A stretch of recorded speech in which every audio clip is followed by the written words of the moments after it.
Welcome to A Real Affliction, BPD Culture and Stigma, a podcast devoted to exploring how we experience, treat, write about, advocate for, and conceptualize borderline personality disorder. My name is Cynthia Gralla. I'm a writer and teacher with a history of BPD. Trigger warning, this episode will describe 19th century medical interventions that would likely amount to physical and sexual assault today. In the very first episode of this podcast, I talked about women who were literally stigmatized, the saints, and figuratively stigmatized, the 19th century hysterics who mimicked the saints' poses when doctors photographed them. I said that we'd return to these women, and now we are, through this conversation with Nina Shope, the author of Asylum, a gorgeous historical novel about Augustine, the most famous patient institutionalized for hysteria. The psychoanalyst Jacques Lacan once asked, "Where are the hysterics, those magnificent women of former times? Apparently, they now have BPD." According to psychoanalyst Christopher Bollas, we stormed the madhouse and ruined the party. He wrote, "Hysteria has disappeared from contemporary culture only insofar as it has been subjected to a repression through the popular diagnosis of borderline personality disorder." It's weird, but it's also true that the characteristics of most people with BPD echo some of those found in hysteria's cluster of symptoms. In Asylum, Nina writes, "The hysteric lacks the most basic sense of interiority, feels instead a consuming emptiness, an absence of identity akin to death. For this reason, she will go to extraordinary lengths to avoid abandonment." This description includes 3 of the criteria for BPD as well: frantic efforts to avoid abandonment, unstable sense of self, and chronic feelings of emptiness. There are other parallels too. Like people with BPD, hysterics were seen as hypersexual. Like some people with BPD, hysterics experienced episodes of dissociation. Like many people with BPD, some hysterics abused mind-altering substances. Their doctors induced states of hypnosis and catalepsy through ether, morphine, and other elixirs, and some patients, like Augustine, stole them from the hospital for private use. As with BPD, hysteria caused clinicians to flout medical ethics. Clinicians often refuse to work with people with BPD, while some of the things that doctors did to hysterics would constitute felonies today. And both diagnoses are highly gendered, disproportionately associated with women.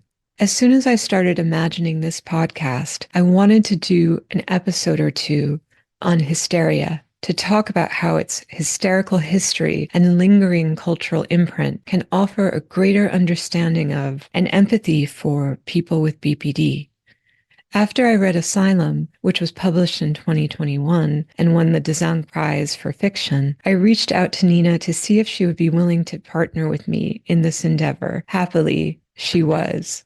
What follows is the first part of my interview with her, in which she reads excerpts from her novel, describes the culture of hysteria under neurologist Jean-Martin Charcot, explains the source material she drew on and translated from French, and talks about writing between languages. I placed a link to Nina's book in the episode notes. I highly recommend it. Nina, thank you so much for coming to talk to me. Well, thank you so much for asking too. Well, it was my dream to talk about hysteria in this podcast, and I wasn't sure exactly whether I was going to do it on my own, based on my own research. And then I discovered your book last year, and I thought, this is amazing. Maybe she'll talk to me. You never know. And you said yes. So I'm so thrilled to not just talk about hysteria, but about your gorgeous novel. Can you start by telling us why you got so interested in hysteria, and specifically Augustine, who was an actual patient in 19th century France?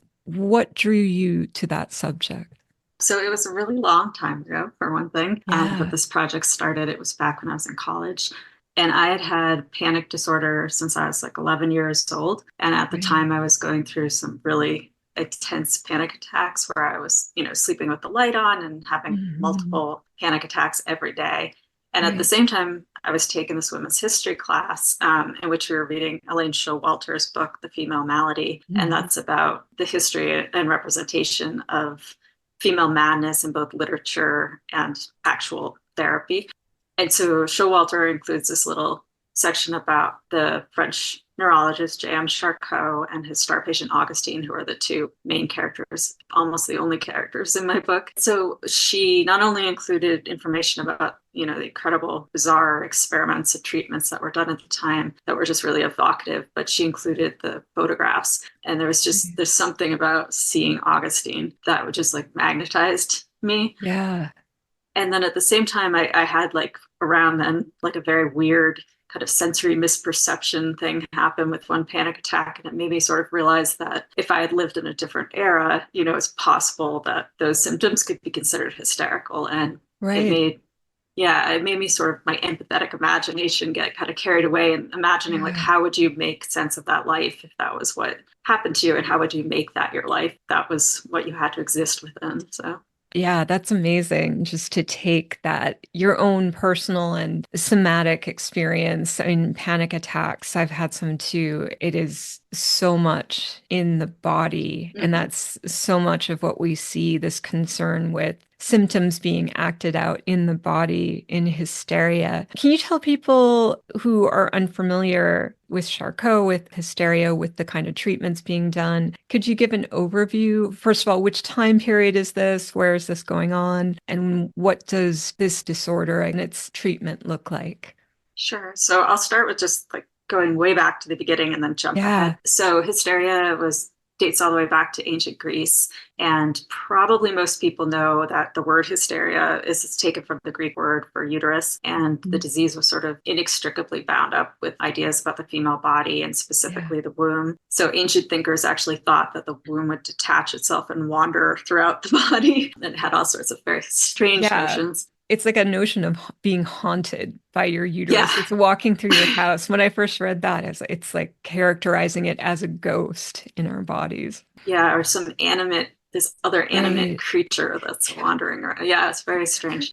And so then hysteria was also associated with witchcraft and demonic and religious possession. But at the time that Charcot was working, he ran the Salpêtrière hospital in Paris in the late 1800s. And at the very end of his career, he became fascinated by trying to solve the disease of hysteria, which had kind of lingered, throughout the centuries. And Charcot was one of the first physicians to think that it actually wasn't directly linked to the womb, and it wasn't something that only women could have. But then his actual practices, which included things like ovarian compression. And he also used early clinical photography, which photography had only been around for about 25 years or so before then. And his photographs of hysterics were pretty much exclusively of the female hysterics, and the pictures were often very sexualized and the captions were very evocative. And so even though he had this insight about it being a disease that men could also get, he actually further entrenched, the relationship between hysteria and the female body with the way he practiced.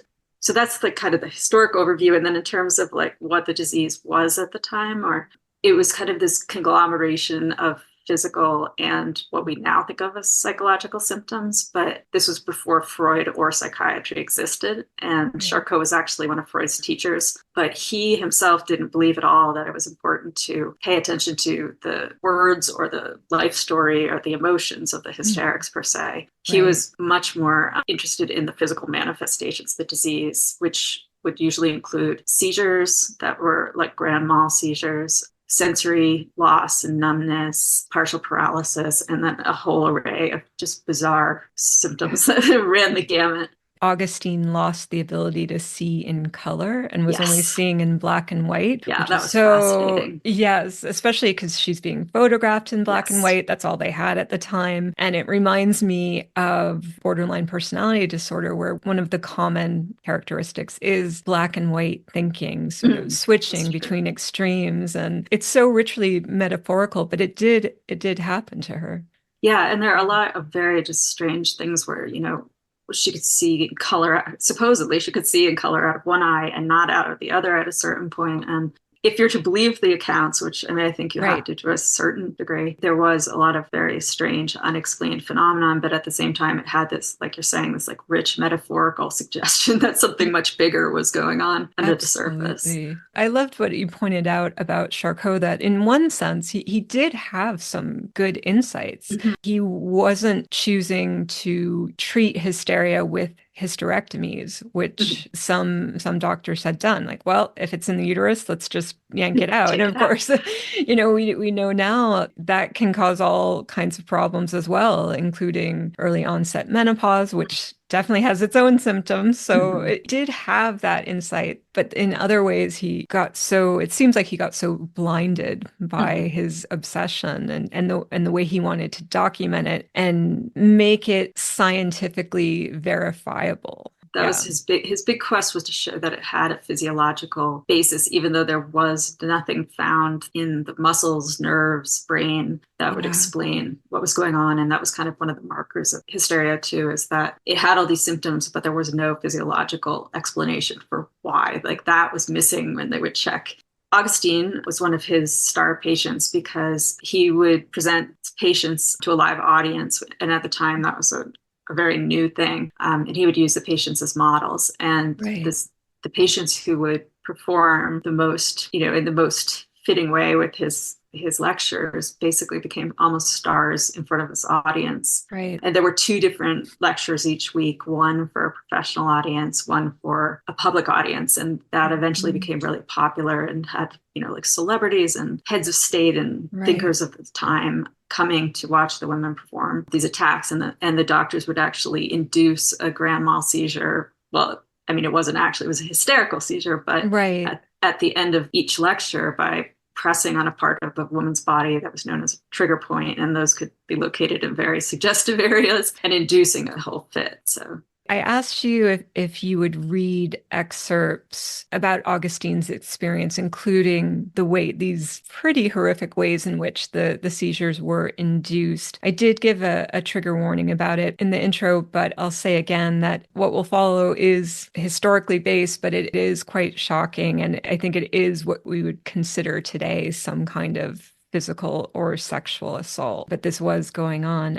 Would you be willing to read that, the one on page 86? Sure. And just to kind of give some context, so this is one of Charcot's lectures in front of the audience where he's using Augustine as his living model. And it comes at a point in the book where, for the first half of the book, Augustine sort of is misunderstanding Charcot's interest in her, and she thinks he actually has some sort of an investment in her as a person, or even as a co-creator, romantic partner. And this is when she starts to realize that that's far from the case, that she's really like a specimen to him, even though that sort of shifts over the course of the book. But this is sort of the moment when she realizes that nothing could really withstand his scrutiny, that it's sort of destructive and horrible. And sort of, you pass elongated needles through my anesthetized arm to prove how completely feeling has been lost, in through the center and out the other side. You work steadily, as if I'm a doll you are creating, stitch by stitch, a poppet or some witch's toy. The needle breaks the surface of skin, leaving pinholes and points of blood behind. Surely, if any sensation remained, you insist, she would react to our punctures and penetrations. My body barbed, stuck full of pins and needles, a hexing doll whose own limbs are afflicted, a curse turned inward.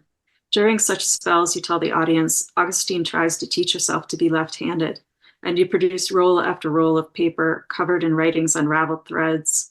Hysterics try to communicate at any cost, and yet their histories, their stories matter little to us in terms of the disease. Their professions of love, their avowals of honesty are meaningless. Though we recognize the patient's language, we must nonetheless ignore her words. You glance down at me skeptically, as if everything about me is mere figment and falsehood, and I know that you have said this precisely to hurt me, to show me my place in this equation, as a void, perhaps, in emptiness. For the first time before the crowd, you reach inside me, your arm plunging impossibly deep, as if you would force your entire body within, shoulders, head, waist, feet, an old man intent on rebirth. You split me apart, monsieur. Pause only when you find the uterus, the pulse of it convulsive, like my body on the table. And in one unstoppable movement, you grab hold, squeezing the organ until I freeze in place, motionless, throbbing. the audience staring at us like we're an aberration of nature, joined as we are in the most intimate of places. You maintain this position for only an instant, moving quickly to withdraw your hand to relieve the audience's evident discomfort. The excruciating pain of birthing as your arm emerges and the seizures begin again. The eyes of the audience intolerable in this moment. My dress pulled up, the horror of this, something I will experience for hours. So yeah, that was sort of one of the most intense passages. It is. And I was just suffering. Thinking, was it really hard to write? It was. I mean, there's definitely there are a lot of uncomfortable moments in the book. Yeah. And obviously that's somewhat, a fascination of mine is getting to those really dark places. But yeah, it's once you're invested in the character and just even thinking about what these women went through, it's definitely hard to write scenes like that. There was one other passage too that continues with this theme, and I think this passage is so beautiful, where Augustine is going through a kind of prolonged sleep, which was another phenomenon that sometimes happened with hysterics, that they would sleep for days. They couldn't be woken up. So I was wondering if you could read that one too. Sure. And so this section, it comes kind of shortly after what I just read from, and it's this moment when it's almost in my mind been induced by that experience that she's had. And it's this big transition part of the book where in ways she's completely vulnerable to Charcot because she's in this sleeping state, and so she can't defend herself against him, but at the same time she's also withdrawing from him mentally and emotionally into a space he can't go. It's a point in the book too where Charcot starts to have to recognize the fact that he's completely dependent on her to confirm his theories or interact with him, and that his kind of obsessive watching of her maybe has caused some sort of strange attachment within him as well. So there's a lot of symbolism about, like he's comparing her to Sleeping Beauty to the audience, and she's having this sort of dream while she's sleeping that kind of melds the asylum with the Sleeping Beauty scene. So every time he enters the room to re-encounter her, he is astounded again by her beauty. He cherishes this time when he can watch her unseen, unobserved, even by her, believing it is his choice to wake her or leave her wandering in the wildwood, day after day, night after night. She dreams of strangers in the Bois de Boulogne, one after another touching her lips, her thighs, her neck. M comes to her and tells her dreams, and she asks, "Is that what I'm doing?" But M does not reply. The strangers pry apart her legs to look at her reveries, which fall from her like photographs, stilled and weighty things. The maître, catching them in his hands and turning them into projections flashed against the wall of the wood. He pushes one hand and then the other inside her to reach the most reluctant of rêves, les cauchemars, the negative plates splintering glass, emerging with organs trailing bloody behind them. The author of Madeleine is Sleeping blurbed your book. I read that. I don't remember it vividly because it was years ago, but I loved it. And when I read that passage, I can see a lot of affinities there. Yeah, it's funny. We were actually in a fiction workshop together as undergrads at Brown, and she was working on Madeleine is Sleeping in that class. So very cool. Yeah, there's lots of strange. Yeah, just in terms of symbolism and the dream, kind of trance. Yes, yeah. So beautiful. It's so interesting. The power dynamics between Charcot and Augustine, as you were saying before you read the excerpt, that he's beginning to realize that she's evoking all these emotions in him. Because, as you said, Freud was a student of Charcot, and I think around this time was when he visited the Salpêtrière, but he hasn't come up with transference and countertransference yet, and those concepts that we know now that, yes, a therapist can be triggered by their patient as easily as the opposite. So it must have been a little bit of a dark wood, not really understanding how these things worked. And I don't want to let Charcot off the hook at all. And there's the added dimension that these patients who were his stars, who performed at these lectures, these public lectures, they would get better treatment. They would be placed in better rooms, get better care. You have a great scene where Augustine has admirers who are trying to bring her gifts. It's a very strange dynamic. Thank you for reading those. They're just such beautiful passages. I know that you were really influenced by the book, The Invention of Hysteria, Charcot and the Photographic Iconography of the Salpêtrière by Didi-Huberman. And I know you actually read it in French originally, right? I know you were thinking of actually translating it so that you could use it in the book. I actually did still translate the whole thing for Oh, myself. oh, wow. What other sources did you rely on to try to bring this period to life? I definitely say that Invention of Hysteria was the main source. And again, Yeah. when I translated it, I only had like high school knowledge of French, and it's a really complicated Yeah, book with it is. very like difficult serpentine sentences and Hmm. intense theory. And so that took years Yeah. and years and years. And so, of course, female malady was an influence. And then I read a few Yeah. books and articles about Charcot at the time. But when I started all the way back in like 98, there wasn't as much about him. Yeah. And I actually didn't realize that the book had been translated until like 4 years after it had been in 2000 and something or other. At a certain point, the manuscript was such a monster to deal with in and of itself that I tried to not bring in a lot more of the Right. research. But one thing that I was, very interested in kind of exploring was the roots of mythology and different myths that came into both the history of female madness. You spent many years working on it, so you have the imprint of all the time over which this novel unfolds. But you were also writing between languages in a way because you're reading the French source of the original Invention of Hysteria book, but you're writing in English. How do you think that affected the style of the book or the structure of the book? Do you think it did affect it in any way?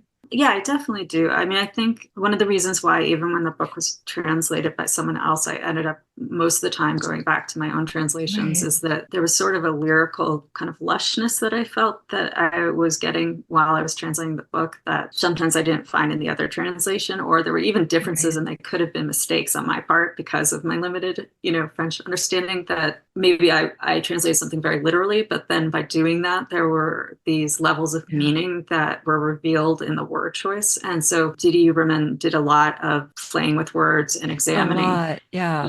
like different meanings and different associations with them. And Mhm. that definitely fascinated me. And especially when you looked at the French words in there, sometimes they have faux amis, false friends, where they sound Right. like an English word, but Yeah. that connection's really fascinating too. Yes. Yeah, So he I did, plays with that a lot. Mhm. yeah, and I definitely picked that up and wanted to play with that in the titles to the sections. And the other reason too is that, one of the things Charcot was trying to do was create this really singular, linear, like, this is how you interpret this presentation of the Right. disease. And so I was fascinated in showing them all the multiplicity and all the things behind this that were being sort Right. of erased, but are there and are still there, under Yeah. language we use today to talk about these diseases. So Yeah, that's fascinating. Yes, all the chapter titles in Asylum are in French. So that's why you kept it in French to kind of play on those different meanings. yeah, and definitely I Interesting. use some of the French names for different phases of the attacks or something. I just thought were Right. much more evocative. And when you try to put them into English, there's just something that gets lost there. So it definitely like formed part of the world for me. I'm also wondering if you always knew that you would shift points of view between being in Augustine's head, being in Charcot's head, and then also having Charcot address the audience. Was that a plan from the beginning? Well, the way that I tend to write things is that I pick scenes or images that most fascinate me and I just write them and I don't think about how they're all going to connect and fit together. Yeah, And so I would find myself wanting to write certain passages from one point of view and then right. others from another point of view. Yeah. And I don't even write them in a specific order. So then I have to like kind Mhm. of arrange this whole conglomeration of material. So in a way, it happens kind of naturally from that process. But Right. then it also made a lot of sense to me because hysteria is a disease of, kind of altered states. And there are these points Hmm. where, the drugged state, the hypnotic trance, the performance of the self, in front of the audience Right. when something else is going on underneath. And all of that Yeah. seemed to really work well with shifting in and out of the points of view. And also, I think that shows some of the construction of the writing too, because Mhm. there's certain first person second person rules about like what is true, what isn't, what is subjective, what is Right. objective, and I wanted to try to problematize those and also Yeah. show these moments when the hysteric were feeling outside, like pushed outside of themselves as observers, but then what they're observing might not be objective, and what is objective. And so I found that really fascinating. And then it also helped me get across some of the emotional swings that were related to hysteria, where, as sometimes it's like disassociation, and it sometimes it's this intense over-identification with everyone and everything, supposedly. Again, we're going off of accounts of these things, so it's a little dicey sometimes to 100% accept them. So I wanted to kind of look at it from all angles and sort of see what came out of that. No, it works perfectly in a story that is in some ways about a doctor trying to almost create or force this sort of empirical knowledge about these women that he really can't have access to. I thought it worked just beautifully.